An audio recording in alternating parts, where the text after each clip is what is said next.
Welcome to the Circuit of Success. I'm your host, Brett Gilliland, and today I'm really excited. We've got a Milwaukee Brewers baseball player, Mr. Nathan Orf, with us. Nate, how you doing? Very good, very good. Good to see you? Yeah. We've got a gift from you. If you can't see on the camera, and obviously you can't hear it on iTunes, but we've got the O'Fallon Predators 9-year-old baseball team. They're all here today, so I'm going to give this to you, Nate. Thank you very much. Yeah. Thank you, guys. So I got to tell a quick story real quick before we get started. So we were in Memphis, Tennessee sometime this summer. I guess it was, Memorial Day? Memorial Day or Labor Day weekend, something like that. And the Milwaukee Brewers were playing the Memphis Redbirds. And we were down in Memphis. The whole team, I think we had like 53 people went with us to the baseball game. And this nice young man here out in center field started playing catch with the kids, started talking to the kids. Our head coach, Steve Wienhoff, he met your brother, I think. I think you got a nickname, is that right? Yeah, we call him Charles Schwab. That's from his time as a kid. So, okay, that's a whole other story, I guess. Yeah, so anyway, he just started talking to us, and he invited all the kids over to the dugout and did pictures, did autographs, and of course, when you're a 9-year-old boy and there's a big league baseball player that's giving you that time, it was amazing. And then your friend Brett Graves was on the podcast, probably almost a year ago, right before this season started. And you guys connected somehow I saw it on social media. He's a St. Louis kid, born and raised in Wentzville, Missouri, which is just outside of St. Louis, which is awesome. So really cool for one, I think, that you take the time with the kids to do the stuff you do, and then just to be here today and spend some time with these kids is pretty awesome. Yeah, thanks. I mean, when situations like that come up throughout a game, and we get every game there's kids yelling at us and all that, and that's a big part of what we do. And I think responsibility, getting to put the uniform on every day, is to give back. And I remember when I was a kid and I was at a Rams game, and a player threw his extra wide receiver gloves up to the crowd, and it just blew my mind. And it's the image that I have that sticks in with how that just humanized, the player. So from that point on, once I got to be in a position where to be around kids, that's the image that sticks in my head. So it's, how can I show these guys that I'm just a normal, person also, and I was a kid, and show them that, your dreams can come true. You can make your goals happen, and get to be in a situation like this with these young dudes. And I was just like them. I was probably the smallest guy on your team when I was your age, that's for sure.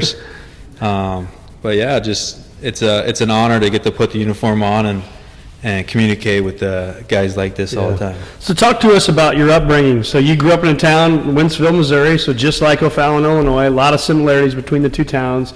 What was it like growing up? Mom, dad, you had siblings, you probably played lots of sports. Kind of give us a lay of the land of what that looked like. Yeah, I grew up actually in New Melly, Missouri, which if you're not from there, you probably don't know where it is. But it's a town that the mailman doesn't come to New Melly, he comes to Wentzville. So it's a little small town.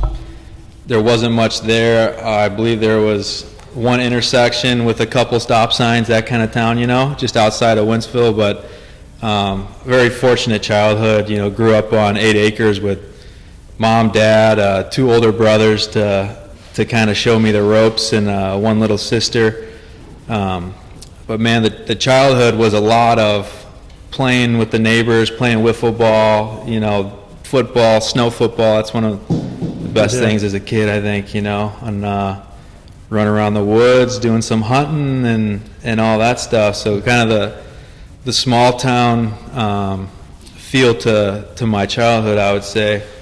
When I really think back home as a little kid, my main memories are sitting out there and going out in the woods with a BB gun, and one time I remember I was just bored little guy in the woods, and I was just looking around, and I just put a stick in my mouth, and I just remember chewing on a stick because why not? Right. So it's always fun for me as life goes on and new situations and opportunities come up to remember the kid sitting in the woods, chewing on the stick. That's right. Up to no good, So that's my awesome. that's my I think my foundation and what really got me going in this world.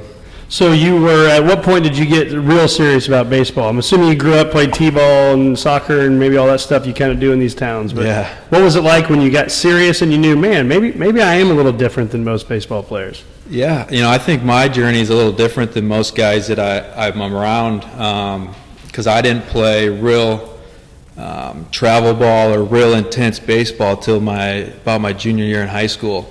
Wow. So I would fill in on a couple tournament teams. They'd want me to come, play some local tournaments with them, and I would do that. And I remember the first time I did that, they had me at leadoff, and I was like, I don't play travel ball. I'm not like these guys. I think the coach saw something before you saw something. I think you're right. But and it's one of those things. They go and like first tournament with wood bat, hitting leadoff, and get a couple of hits, and it's like, hey, like I can play with these guys, and that's kind of been my whole journey the whole way up is new opportunities, and once I proved to myself I can play with these guys so many times, now it's just become, I'm a good baseball player, this is what I do, let's go put the work in and take care of business, Yeah. But yeah, I think as far as serious baseball, I didn't really play real committed till junior year in high school. Yeah, so these guys have got a big advantage then, right? I mean, they're working on all these fundamentals and different things. But when you think about when you were 16 or 17 or you're 9, you said something just a minute ago that made me think. You said, man, I can really play with these guys. How important is mindset when it comes to, obviously there's physical ability. You watched the Astros and Yankees games last night. Ryan was just telling me this morning that who is it? Aaron Judge is the same size as LeBron James. I mean, so that's physical ability, right? But what you said made me think about the mental side. How important is that? Man, I think it's probably everything. When I signed into pro ball and showed up to the locker room the first day, instantly realized that everybody was at least a head taller and bigger, stronger, faster. The first round of BP in pro ball, I remember watching the guys hitting homers out to center field and just crushing balls. We had a net in left, and guys were hitting them way over the net and hitting houses behind. And now I'm like, man, like I got no shot. It's like, but what I've always done is try to outwork and outperform, and my advantage comes through the way that I can compete and the mindset, like you're saying, the mindset knowing that over time I'm gonna do things those guys can't every day, and really just try to grind on the game and wear on the game, and it's been, when I was in rookie ball, my main goal was to make it to low A. That was the next step. There's like 5 minor league levels, so my main goal wasn't to get to the big leagues when I was in rookie ball. It was I got to get to low A. How can I outperform the guys playing second base right now, and then rather than low A, I actually skipped it and went to high A after the next spring, where I didn't have any pooling organization yet, so I sat the bench for about 3 weeks and playing once every 3 or 4 days, just getting like a DH spot. So then it became, well, I got one shot, I got to get my hits today, and so I kind of had to grind into the lineup. And then next thing you know, then I'm, getting the everyday starts, and that's when my professional career, I'd say, really took off, was that first year in high A, and got some respect, and then climbed from there. So how do you overcome that? Because obviously when you have to perform, and there's a lot of pressure you put on yourself, right? To say, okay, I have to get hits today to even have a chance. How did you perform in that moment when it was really, really high stakes? Yeah, I think, like I said, I've always been a good competitor, and I've always been able to compete. And at the end of the day, there's so many things that go against us. There's so many different elements to everything, I think, in life. But at the end of the day, it was me versus the pitcher, and I knew I could get him. And it's one of those things I'm going to go down trying, and give him all I got.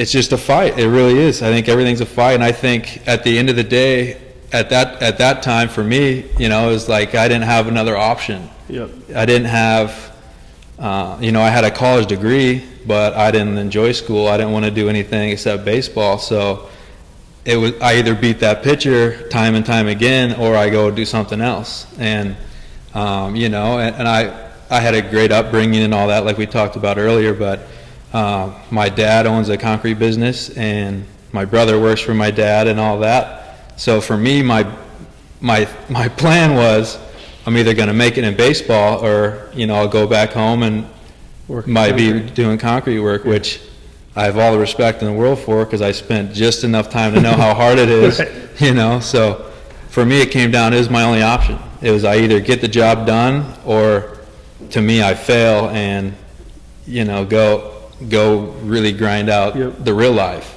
So I was doing my research, and I found that you played all 9 positions in one game. Is that right? In the minor leagues? Yeah. So think about that, kid. So he played every position in one game. So 9 innings, one position every different time. And that probably hasn't happened to many people in the world, especially in professional sports. But talk to us about that day. Did you know going in that you were going to play every position that day, or how did that go down? Yeah, when I showed up to the field, it was the last game of the year, and our manager, who's Joe Aralt, one of my favorite people I've ever been around in the baseball world, he's like, we're doing it. He had the lineup up on the board, and then next to it he had the list of, I started out catching, and I went third, short, and he had inning by inning kind of the move, and then finish up on the mound. They closed the game. Yeah, I got called up to Double-A after the game, which for me was, every call up was a really big deal. So, but they talked him into letting me throw 1 out. So I didn't get the 9th inning as a pitcher, but I got 1 out. So it's one more out than I got. Yeah, it was, the guy smoked it, and the third baseman made a heck of a play. But I got my out, I guess, 0 ERA. That's right. I like it. So talk to us. You said every call-up was special. Talk to us about 2018. You get called up to the big leagues. Yeah. What was that like? That was the most special. I always get chills as I think about probably that phone call you made to your dad or your mom or whoever. I'm assuming you make that first call to somebody, right? Yeah. And how did it go down? How did they play a trick on you like a lot of guys get, or Man, it was the best game of my life. Not even close. Hey. But so go into the day.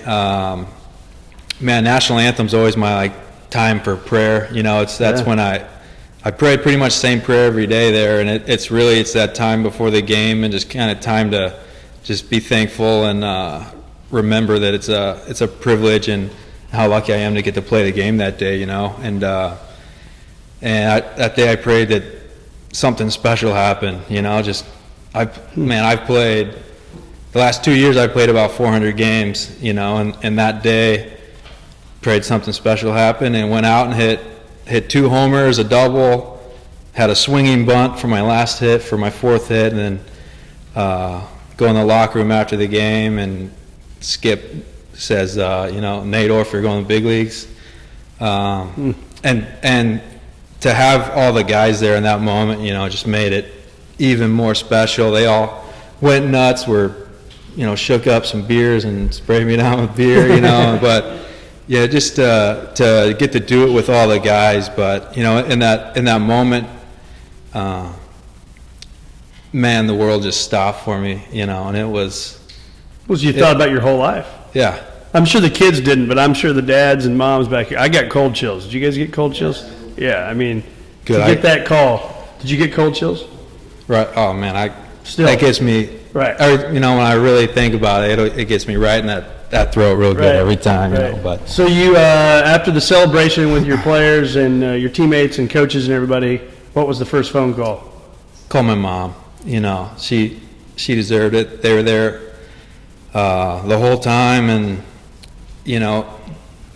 growing up, we're just kids. I'm still just a kid, man. I'm about to be 30 years old. I'm just a kid like you guys. I like to probably do the same thing you guys do. I like to play with my friends and shoot, same kind of stuff. But the stuff that our parents do to help us out, there's really no way we'll ever know how much they sacrifice for us, and no way to really thank them, but, you know, get that call out to my mom, tell her going to the big leagues, call my dad, and then all I hear is, and he's like, I about broke my hand, you know, he's all excited, so, but yeah, then just trickled down to my brothers, a couple mentors back home, and, you know, everyone, they booked flights up to Milwaukee the next day, and That's, you know, where were it's you crazy. located when you got the call?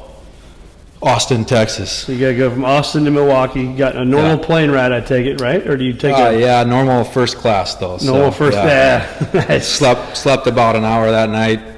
Had up first class. Got Get a in the locker room. driver waiting for you. You know, get in the locker room, and you know, I was fortunate because I got to be around a lot of those guys before my call up. You know, through the spring trainings and played with a bunch of the guys. So to walk into a locker room where you already feel comfortable with the guys in there, you know, I think that helped me a lot to normalize the situation that, you know, I don't think is so normal. Right. No, it's not.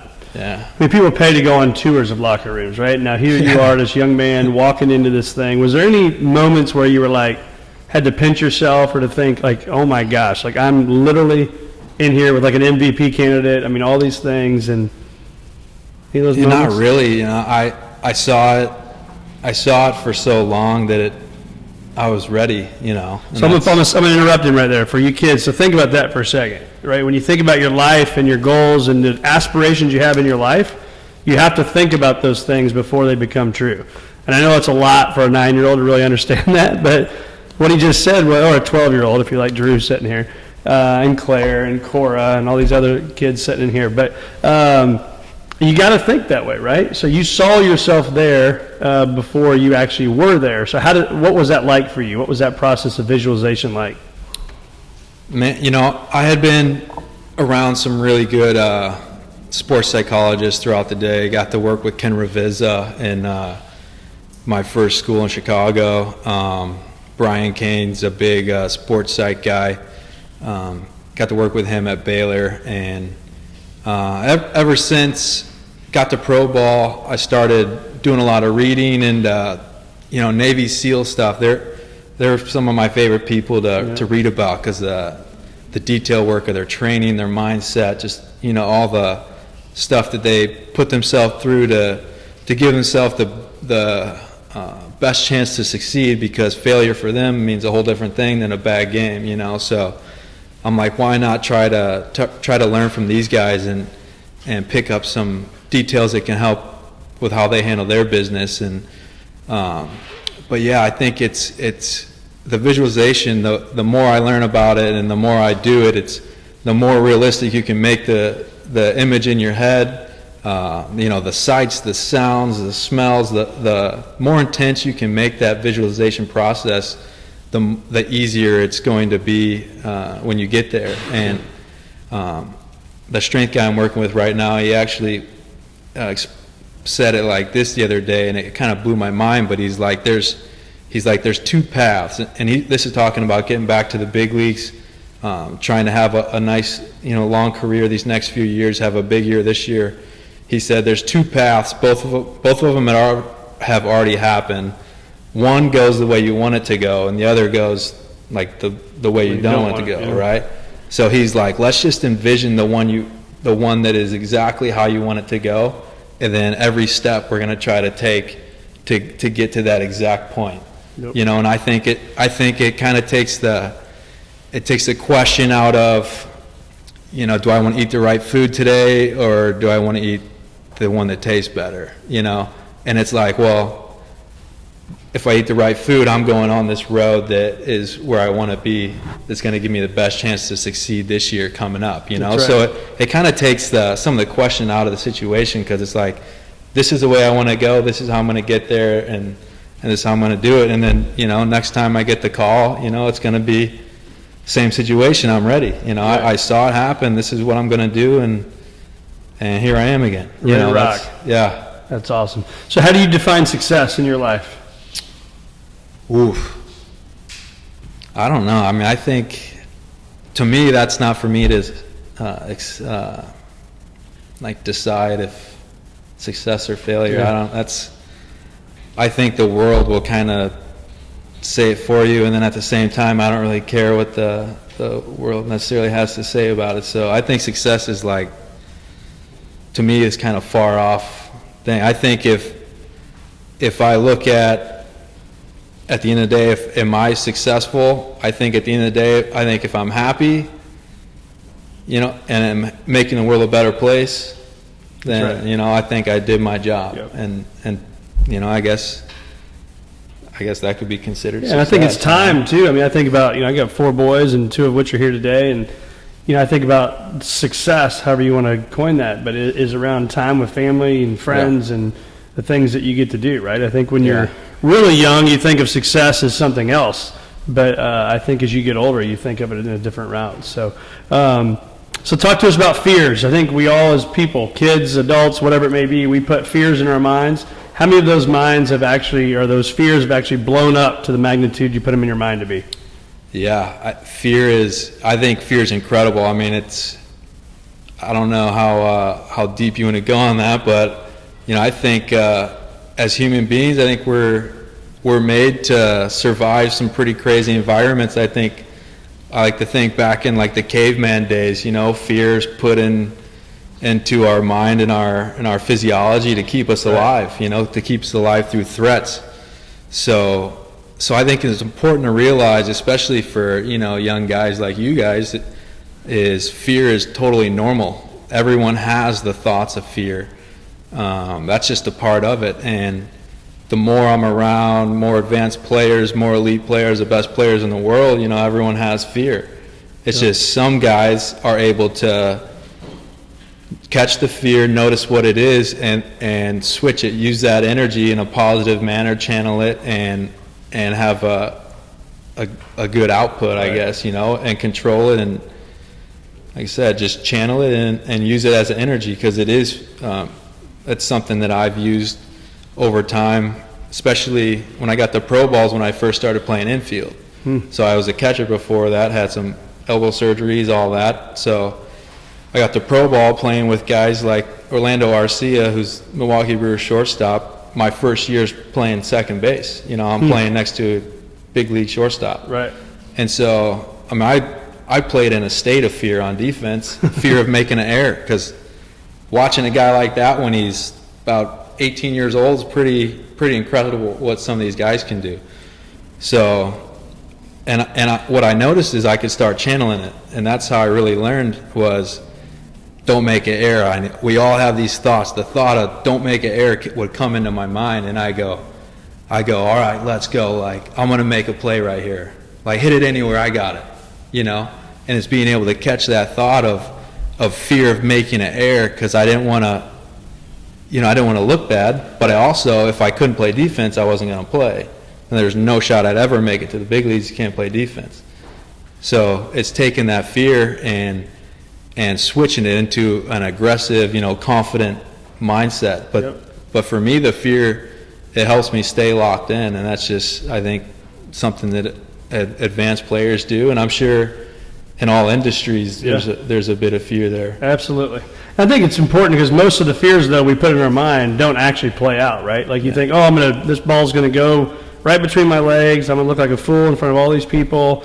You can let it go down this rabbit hole, but I think to your point is, feel it, but then kind of block it out, right? Block it out and start thinking that positive way. That the 2 routes you were talking about earlier, go the positive route. Yeah. So I got a lot more questions, but I want to get these kids involved. So does anybody have any questions that they want to come up? Alexander, he's up first. You want to come up and ask it in the microphone? You just want to ask it from right there? All right, come on. He said, let's go. He said, give me the mic. Give me the mic. You come stand over here.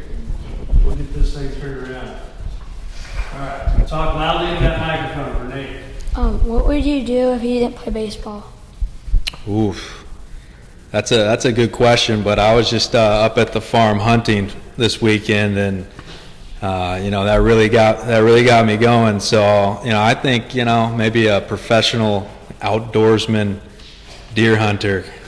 I don't think my dreams changed much since I was 9 years old, but yeah. That's awesome. How was it like getting your first major league hit a home run? That was good. That was, again, Here on there is, how was your first major league hit being a home run? yeah, that was another thing that people were like, were you floating around the bases? Was it like this crazy, like can't believe it moment? And I was like, no, man. Like I had seen my first hit being a home run for a while, because I was like, no better way to have it happen. So, it happened, and I'm jogging around the bases, and I slapped third base coach's hand, and I was like, was that good, Ed? Like that's knowing that, like, I overcame the situation. The situation wasn't too big. I'd seen it before. I executed, and I was able to just enjoy the whole moment. Did you run slowly? Probably not. No. Okay. My feet were pretty light that day. What advice would you give a 10-year-old to get in MLB?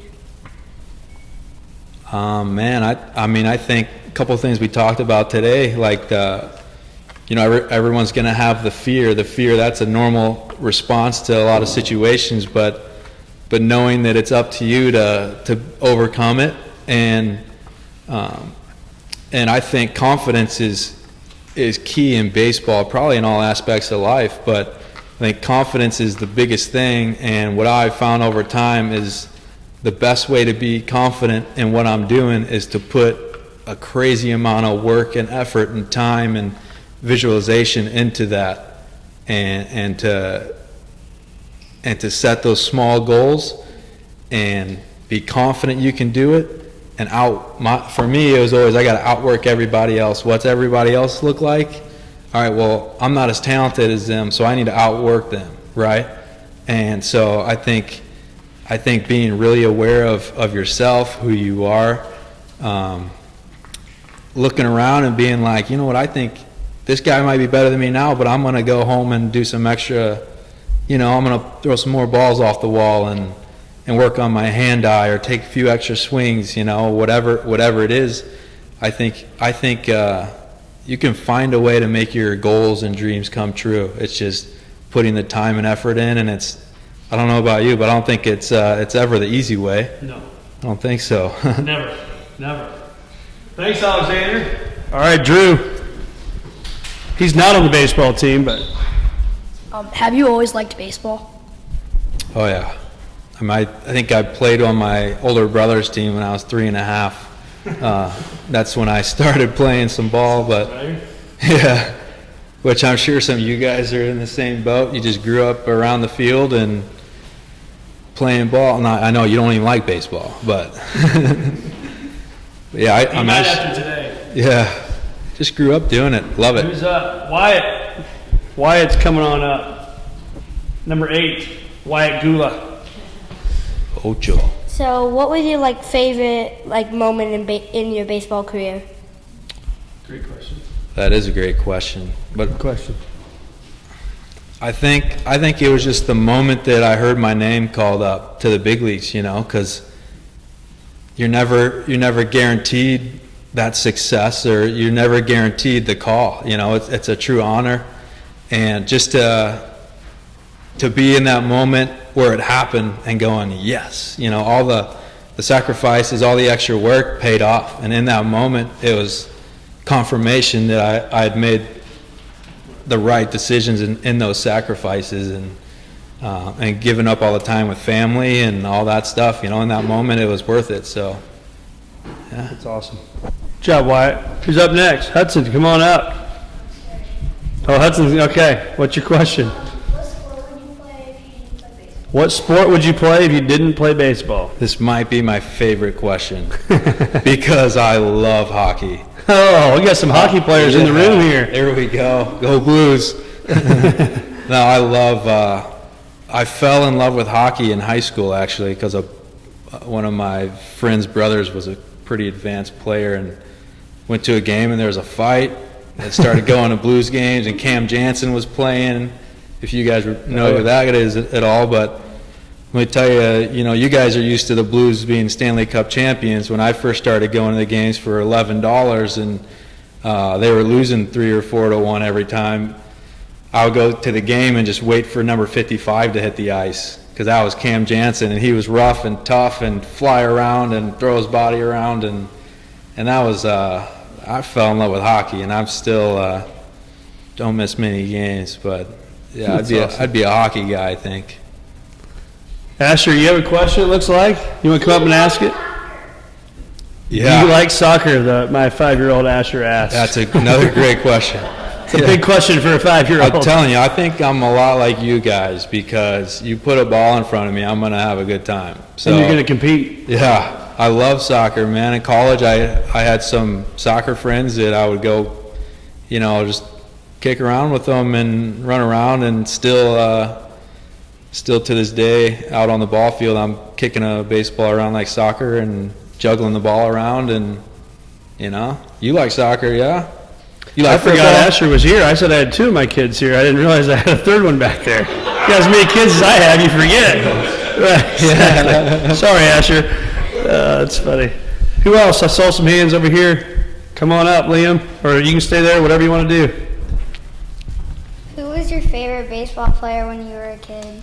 Ooh, you guys have great questions. Albert Pujols. And that guy, and he's still doing it. That's incredible. I would just sit at dinner table and be getting in trouble because I wasn't talking with the family. I was watching the Cardinals games every night, and man, what an honor to watch that guy. I mean, 10 years or 11 years. Just crushing it. It's incredible. And he's still playing. I mean, I know it's your Milwaukee Brewers, but I like that game. What was in the playoffs, and was that 13 maybe? He had 3 home runs. You guys remember that game? He had 3 home runs in 1 game in the playoffs. That was just it's the Rangers. no, it was 11, I guess, because he was done after that. So, any other questions, Liam? One more. Who has made the most impact on your career? Who has made the most impact on your career? That's a great question. Thank you. yeah, another great question. But man, I don't even think I can name one person. I've had, golly, the first day I got our parents, without my parents doing what they did, I would never be a baseball player.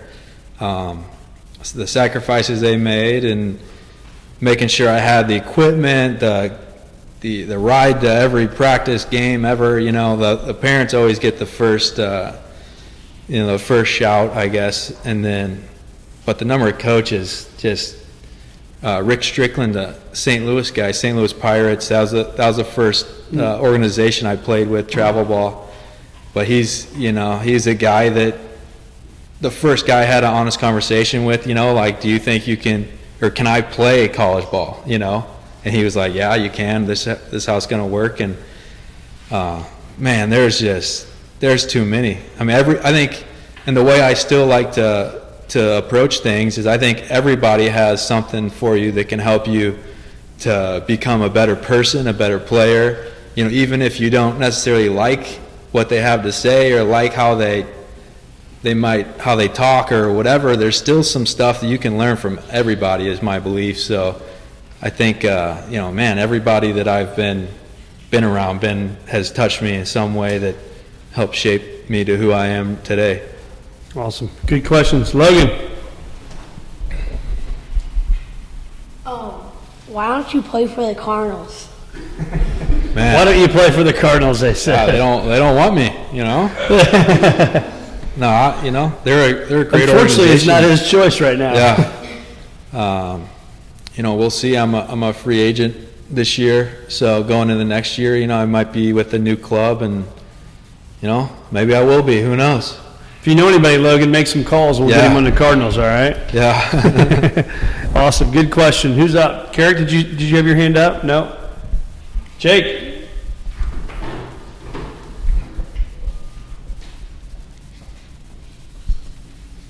Getting some high fives on the way up here, huh?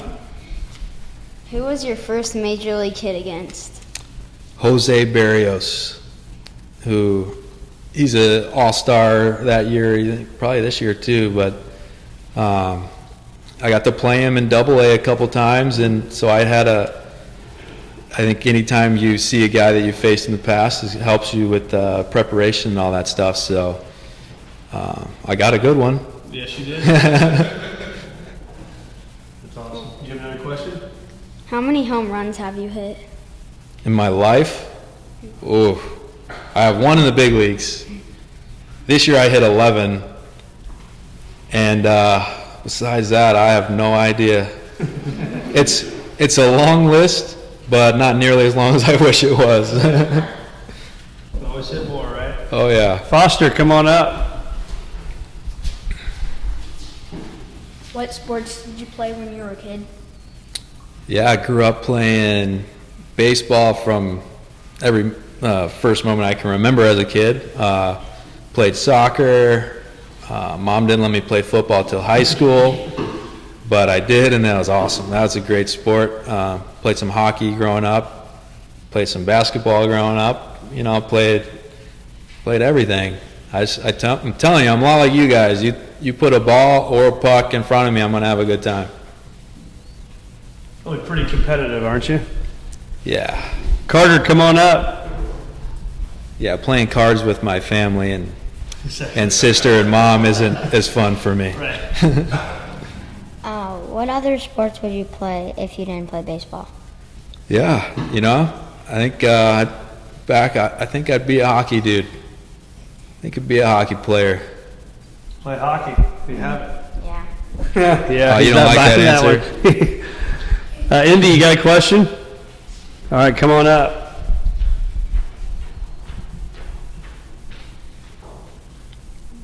When was your first home run? Ever? Oh man, you're gonna do this to me? My first home run was in a Dutso tournament, which is out near like Washington, Missouri. And I say you're gonna do this to me because I was playing a tournament and there's a big field and there's a smaller field, and for whatever reason we were on the smaller field that game. So my first homer was just like a regular fly out that went over the fence in Dutso back, man, I don't know, had to be middle school. I didn't have much power growing up, so, but I got one on the little field. Got one on the little field. What did you do when you practice on your own? Great question. What'd you do when you practice on your own? Man, long list. To me, I think like we kind of talked about some already, but when I got to college, my best friend there is one of the hardest working dudes I've ever been around, and he made me notice that it's what you do in the dark is the way I see it. It's what you do when you're not at practice. I think, you know, you go to practice, you listen to coach, right? You listen to coach at practice, I'm sure. Yeah. Coach, you guys, no, I'm going to interrupt there. How many is too many coaches on the sideline? That's an inside joke for our baseball team. Never mind. Yeah. So, you know, you're going to listen to coach. You're going to hopefully try your best at practice. You're going to improve as much as you can at practice, at the games, all that stuff.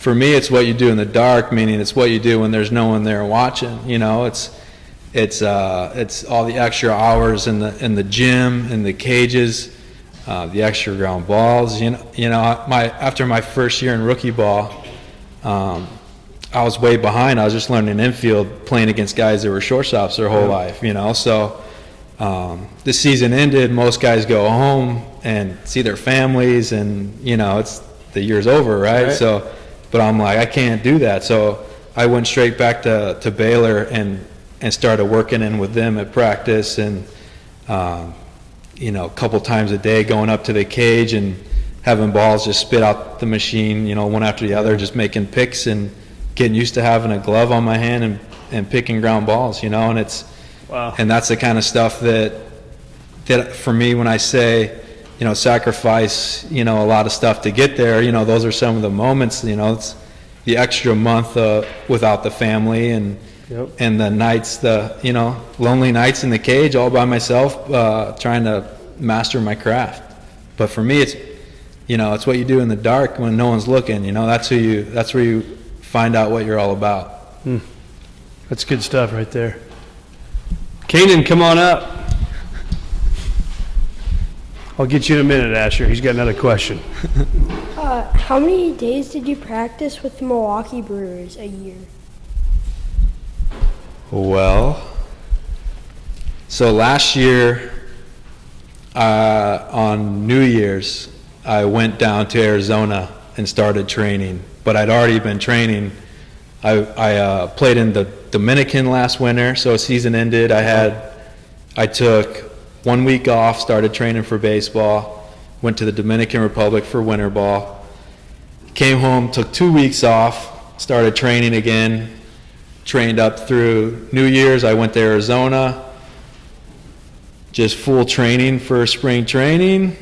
I mean, for me, it's a year-round gig. You know, I'll take 3 weeks off a year from training, and the rest is, you know, trying to maximize who we are. It's a lot of training. Asher, you have another question? How many toilets do you have? Okay, we'll move that one on. He's 5. He's yours. He's 9. Yeah. How many toilets do you have? Thank you, Asher. Apple will love that. I Claire, have enough.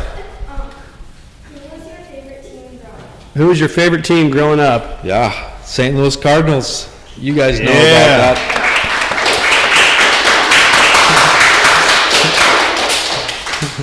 St. Louis Cardinals. Do you have you said Albert Pujols earlier. You already said that. So how about any big games? Any big Cardinal games you were at?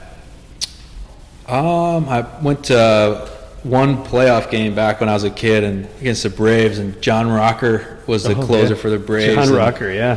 Yeah, and so he came into the game, and you know the whole stadium had the Rocker chant going, and that was a good memory as a kid for sure. Absolutely. Absolutely. Do you have another question, Kanan? If you collected baseball cards, what would be your favorite one? Ooh, yeah, you know, probably that Albert Pujols.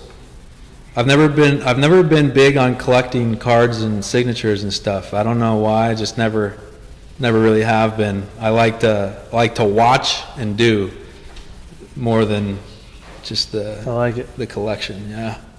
Any questions from the parents out there or the coaches? All right. This is Coach Steve Wainhoff, our head baseball coach here, Nate. So I'm right. sure he's got a big question for you. All right, you were talking about when you first took your first BP professionally, and guys were just hitting bombs, and you talk about playing next to Arcia. The professional baseball is littered with guys with crazy skills and talents, right? And you see 5-tool players that wash out. What have you seen the difference between the guys with skills that wash out versus the guys that make it?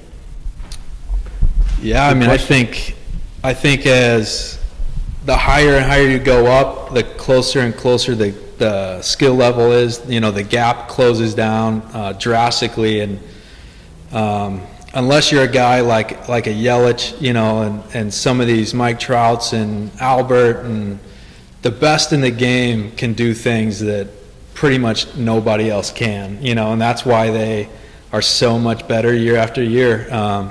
But besides that, there's the talent gap is so small that to me it just comes down to the details. You know, it's like I was saying, the work that guys put in the dark when no one's looking, the nutrition, it's the off the field life, it's you know, being able to make good decisions when you go home at night. But man, it's just details, and that's why like nowadays I spend way more time, you know, reading books, trying to get more information, just like, you know, those little bitty nuggets that can take me to help me save. The way I see it, the way I look at kind of preparing for a season, like offensively, you know, it's like I had 270 with 11 homers this year, and I had 420 at bats. The way I see it is, how can I flip 10 at bats? You know, and it's like, if I flip 10 at bats and, you know, maybe I hit 280 with 13 or 14 home runs, you know, and it's really, I've been approaching years like that for a while. How can I get just a little more consistent and a little better at, you know, vision stuff. I do ball stuff off the wall all the time, just tracking balls, trying to get my eyes a little bit sharper, being able to focus at a high level for a longer period of time. You know, just all to me, it's just all in the detail work, and that's the best in the world do a lot of things really, really well. It's a good answer. And most of all, so we just want to say thank you. When we went down to Memphis, we were down there for a tournament, and we were playing against some pretty serious competition down there. And so the boys were out, and so then we took them to that AAA game as a little treat for them that evening. And when you would interact with them from the outfield in between innings, when you're playing catch and things like that, and just acknowledging them, it just meant the world to the kids. And we're just really grateful for people like you in the sport. So thank you. Awesome. Yeah, I appreciate that. Very good. Any other questions back here? All right, we're good. So I got two more questions we'll end with. If you could have dinner with anybody ever, who would that person be and why? Any one person? I got a lot of questions for Jesus. Yeah. I read a lot about him. I got a lot of questions. He wrote a book. Yeah, he's got a big, good book.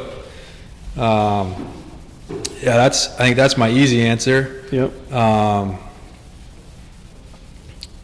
I would probably have to go with like an Albert, because what he does on the field is incredible and everyone can see it. But like I've been talking about kind of all day, I know he's a good man off the field, and to me that's, baseball's only going to last so long. Yeah. So trying to take some stuff from him on how to, help the world be a better place and how to become a better man, and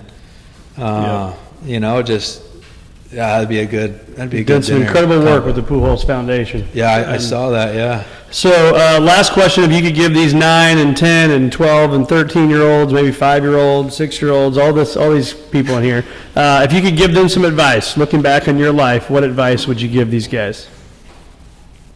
Man, I just think, it's easy to say gratitude's the attitude. That's like a common cliche nowadays. Like I said, I do a lot of stuff as far as trying to learn from military guys. Been listening to a couple podcasts on this guy, Dakota Meyer, lately. He's on Jocko Willink podcast and Joe Rogan podcast, and just remembering how lucky we are, to wake up and, a nice comfy bed and a nice comfy house, and, just remember how lucky we have it here, I think is super important. But taking that attitude into everything, baseball, you have a bad game and you go, you know what, man, I'm lucky to be a baseball player. I think it's going to help. Next time you go out and play the game, it's gonna help you to overcome a lot of things. But yeah, that's something that I think I learned a lot this year. Yeah. It's just I went through a lot of new challenges this year throughout the season with the club and with my position in the organization and everything. And there's a lot of stuff thrown at me that I never really saw coming and all that stuff. But I think I had the most fun year I've had yet this year, and I felt the best about it.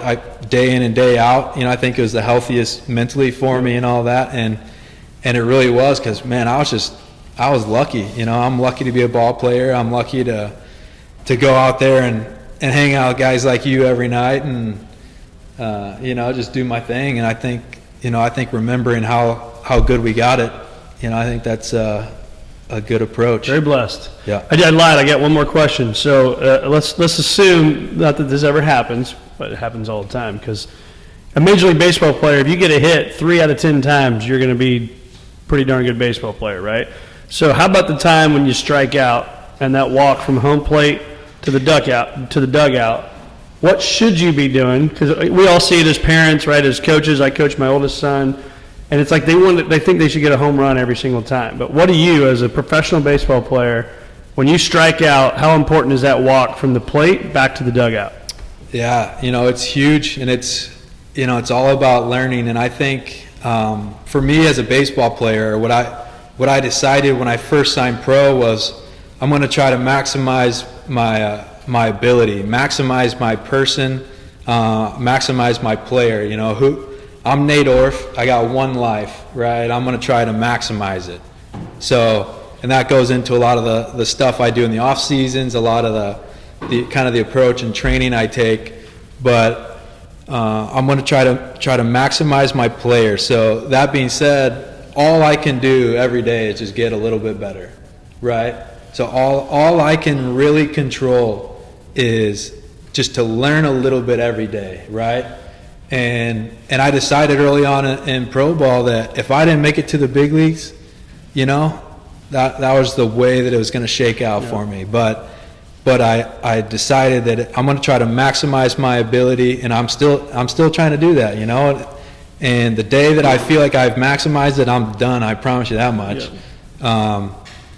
But it's just all about learning, you know. When you strike out, there's always something to learn from it. There just is. And especially as much baseball as I play, when I strike out to a pitcher, you know, I'm probably going to go face him again. I'm going to face him either now or I'm going to face him in a couple weeks again. So there's always something to pick up, to learn. There's always something in it that can make you better and help prepare. So what I like to do is try to just flip everything and help it make me more confident. Help it flip it, because we have control in the decisions we make. We can control the thoughts we have, right? So rather than striking out and being like, oh, I'm terrible today. I promise you, I'll never say I'm terrible today. I might say that was a terrible at bat, right? And then use that, draw the line right there, say, well, that's not happening again. I got 2 more today. Let's go.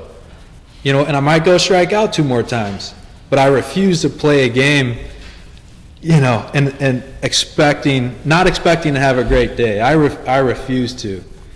You know, that's a great answer, and I'm so, you know, to my core about your body language, right? I mean, if you kind of mope and go back to the dugout, that pitcher knows he's got your number, right? Yeah. And so it's going to be bad the next time. So I think the teammates too.